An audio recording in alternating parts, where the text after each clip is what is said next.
sahabat solih-solihaku, kita ketemu di channel YouTubeku Cerita Ini. Nah, kali ini aku datang tamu spesial. Kebetulan ponakanku sendiri nih. Kenalin, Indah, aku Naita, Tidar, Yasmin Zain. Masya Allah, panjang banget namanya. Satu RT dipakai semua ya. Kita mau bahas apa nih hari ini? Kalau nggak salah kita akan bahas tentang insecure no, insecure yes. Nah, kita pasti udah sering dengar ya kata-kata insecure. Apa sih itu menurut versi Indah dan bagaimana cara mengatasinya dan mengubah dari insecure menjadi insecure. Masya Allah.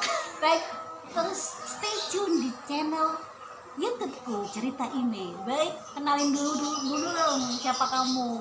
Oke, terima kasih Tante. Oke, jadi teman-teman, assalamualaikum warahmatullahi wabarakatuh. Kenalin, nama aku Indah Naita Tidar Yasmin Zain, biasa dipanggil Indah karena memang nama aku kepanjangan ya, satu RT dipakai semua. Nama aku Indah. Aku baru aja lulus tahun ini jurusan Teknik Lautan dari ITS. Dan sekarang kesibukan aku, alhamdulillah aku sudah lagi kerja sih jadi engineer di salah satu konsultan. Masya Allah, baru lulus langsung kerja ya. Alhamdulillah. Semoga lancar kerjanya. Oke, Nda, apa sih insecure menurut kamu itu? Oke, jadi aku nggak tahu ya sudut pandang orang menanggapi insecure itu seperti apa. Tapi menurut aku dan menurut pengalamanku, insecure itu adalah suatu kondisi di mana kita merasa tidak nyaman, resah, dan tidak merasa cukup terhadap diri sendiri karena faktor eksternal. Jadi bisa dikatakan tidak percaya diri ya? Iya, betul. Yang lebih digarisbawahi juga itu karena faktor eksternal kan. Oh, jadi bukan dari internal aja ya? Nah, aku bilang kebanyakan pengalaman dan teman-teman yang aku tahu tuh eksternal. Karena pasti berangkatnya kayak gini. Berangkatnya tuh ngelihat orang dulu. Oh, orang itu punya itu ya. Waduh, aku kok baru sampai sini aku. Jadi kayak berangkatnya tuh dari pihak eksternal. Padahal sebetulnya teman-teman kalau misalkan kita lihat dari pihak internal pun bisa jadi tuh ya. Misal, aduh kok kayaknya kesiapanku kurang ya untuk menghadapi ujian besok misalkan. Itu kan bisa jadi insecure juga, merasa nggak percaya diri terhadap diri sendiri. Tapi di zaman sekarang kebanyakan insecure malah datang dari orang lain. Karena orang lain seakan-akan punya lebih gitu dari apa yang kita punya. Baik dari kita gitu. Kalau bahasa Jawanya itu sawang sinawang ya. Sawang Kita sinawang. selalu melihat orang lain tuh lebih dibanding diri kita. Padahal kita tidak tahu mereka juga punya kekurangan sebenarnya. Nah, terus bagaimana Nda cara mengatasi insecure itu biar menjadi insecure? Ada tip-tip nggak dari Indah? Atau Indah pernah punya pengalaman dulu deh? Pernah punya pengalaman insecure nggak selama kuliah di ITS atau waktu apa gitu? Atau waktu mengikuti lomba-lomba atau apa gitu? Mungkin bisa diceritakan pengalaman. Pernah banget sih pernah banget. Jadi menurut aku juga insecure itu apa yang kita insecurein itu sesuai dengan usia sih. Jadi semakin bertambahnya usia, aku yakin yang di insecurein juga ganti. Ini seperti contohnya aku lihat dari dulu waktu SD, SMP, SMA dan kuliah awal-awal, tentu yang menjadi insecure adalah fisik. Oh gitu. Karena nggak hanya sudut pandangku melihat orang lain lebih wah ya, tapi omongan itu juga datang kayak wah Indah fisik kamu kayak gini, fisik kamu kayak gitu. Nah itu kayak aku juga dapat omongan, jadi kayak aku merasa ya mau nggak mau insecure dong gitu karena udah dikatain gitu. Kalau masalah insecure, masalah fisik aku pernah mengalami. Oh gitu, tapi juga pernah. Dari SMP, gitu? SD, SMP nih yang paling parah nih. Tapi nanti mungkin ya temanya lain ya, bullying. Nanti mungkin boleh tuh. Nanti tema next time ya kalau saat ini. Jadi itu masalah fisik. Ya, insecure masalah waktu fisik. SD. Iya. Terus apa lagi tuh? Jadi kalau dulu kan tentang masalah fisik ya, tapi semakin bertambahnya usia, itu tuh kayak masalah fisik tuh kayak ya udah, masalah fisik itu udah pemberian dari yang di atas. Cara kita untuk bersyukur ya merawat apa yang ada. Titik. Nggak bisa kita improve lagi nih ya. Improve yang kita bisa aja, nggak usah lihat orang lain karena kalau patokannya orang lain nggak ada habisnya ya, apalagi masalah fisik. Kalau sekarang sih aku cenderung ini sih tuh. Insecure-nya itu pertama masalah ilmu. Wah, ilmu parah banget sih, entah itu masalah akademik ataupun agama. Nah karena gini, kalau ilmu akademik ya, kayak aku insecure banget atau kurang percaya diri banget kalau aku lagi ngobrol sama orang yang dia lebih banyak tahu daripada aku. Jadi aku merasa kayak, aduh aku nggak tahu apa-apa, aku kuliah selama ini nggak tahu apa, kok dia lebih tahu ini sih. Apalagi itu sesuatu hal yang harusnya aku udah tahu tapi aku belum tahu gitu. Entah karena aku kurang belajar atau gimana, itu aku insecure masalah itu. Kemudian ilmu agama tuh ya, karena aku kayaknya pernah denger istilah seperti ini deh tuh. Oke Nda, sekarang apa sih tips-tips versi kamu bagaimana cara mengubah insecure menjadi insecure? Kita dengerin yuk versinya Indah Agnaita Yasmin Z.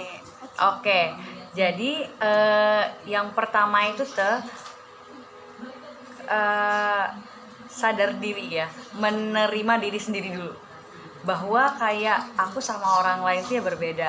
Aku A, kamu B. Gak semua orang tuh diciptakan sama ya, berbeda gitu, gak mesti Pastinya sama. itu sudah yang terbaik dari Allah. Iya, betul. Jadi seperti firman Allah dalam surat At-Tin ayat 4 ya, yang bunyinya, sesungguhnya kami telah menciptakan manusia dalam bentuk yang sebaik-baiknya. Masya Allah. Allah. Jadi Allah menciptakan kita itu udah dalam versi yang terbaiknya, tinggal kita nerima mau menggali atau tidak, mensyukuri atau tidak, itu aja sih sebenarnya. Terus yang kedua apa tuh? Iya.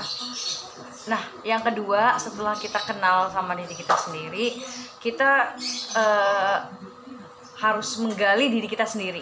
Kira-kira kekurangan kita apa ya, kelebihan kita apa ya, kayak kita harus list them menurut aku, karena biar kita kenal diri kita sendiri. Kalau kita nggak kenal, kita cenderung tertuju pada orang lain gitu. Membandingkan Betul. dengan orang lain. Kenali diri sendiri, kita harus tahu apa kelebihan kita, apa kekurangan kita. Kelebihan harus kita tonjolkan lagi, kita gali lagi, begitu ya Mbak ya. Oke, Nah, lanjut. Kemudian yang ketiga tuh ya, habis kita tahu nih ya kekurangan kita apa, kelebihan kita apa. Nah, kita kan sudah tahu nih apa aja kekurangan kelebihannya. Kita harus tahu, oke, aku punya kelebihan kayak gini. Aku bakal fokus deh ke kelebihanku yang ini, kekuranganku ini, mari kita perbaiki. Tahu gitu. Harus improve diri. Kalau sudah kenal, ayo kita improve bareng-bareng. Berarti fokus untuk melihat kekurangan dan kelebihan tadi, betul, menggali ya. menggali, Kalau kita punya fokus. kelebihan apa, kita gali, akhirnya menghasilkan sesuatu yang positif. Terus yang keempat apa tuh? Terus yang keempat itu kan usaha itu ya, yang tadi itu kan usaha dari pihak internal kita sendiri. Nah, sekarang yang selanjutnya tuh kita usahakan lah kumpul dengan orang-orang yang positif gitu. Orang-orang yang positif itu seperti orang-orang yang soleh gitu ya. Iya. Orang-orang yang selalu mengingatkan kita kepada kebaikan tuh. Kan ada tuh ya, kadang gerombolan tuh yang kayak isinya tuh banding-bandingin orang aja, membicarakan orang aja. Nah, gimana kita bisa mengimprove gitu loh kalau misalnya untuk mencari lingkungan yang positif Tante.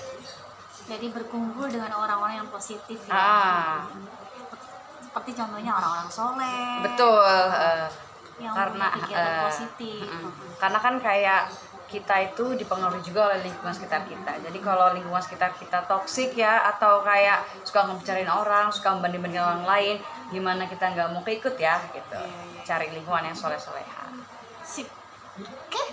Mungkin berikutnya ada lagi? Ada lagi Tante, ini yang Apaan tuh? sangat penting sih tuh. Yang paling penting itu ya? kan tadi itu kan usaha kita sebagai manusia Tante ya. Jalur horizontal lah, ini sekarang vertikalnya Tante. Jadi jangan lupa untuk selalu berdoa kepada Allah untuk menjadi hamba yang senantiasa bersyukur. Karena tidak semua orang bisa bersyukur Tante. Betul sekali. Karena inti dari untuk menjadi bahagia adalah bersyukur. Betul. Mensyukuri apa yang telah ada, insya Allah nikmatnya akan ditambah. Ditambah. Seperti firman Allah pada surat Ibrahim ayat 7 yang bunyinya, sesungguhnya jika kamu bersyukur, pasti kami akan menambah nikmat kepadamu. Dan jika kamu mengingkari nikmatku, maka sesungguhnya ajabku sangatlah pedih. Masya Allah. Semoga kita menjadi pribadi-pribadi yang bersyukur. Amin ya Allah, amin ya rabbal alamin.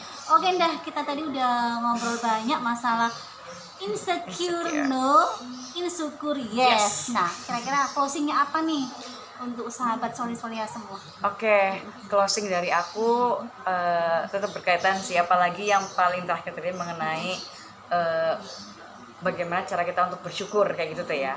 Jadi teman-teman, menurut aku orang yang bahagia itu adalah orang yang bersyukur. Bahagia itu tidak ditentukan oleh seberapa banyak sih apa aja nikmat yang kita dapat, enggak, tapi bahagia itu dilihat dari apakah kita bisa menerima segala sesuatu yang sudah ada sekarang.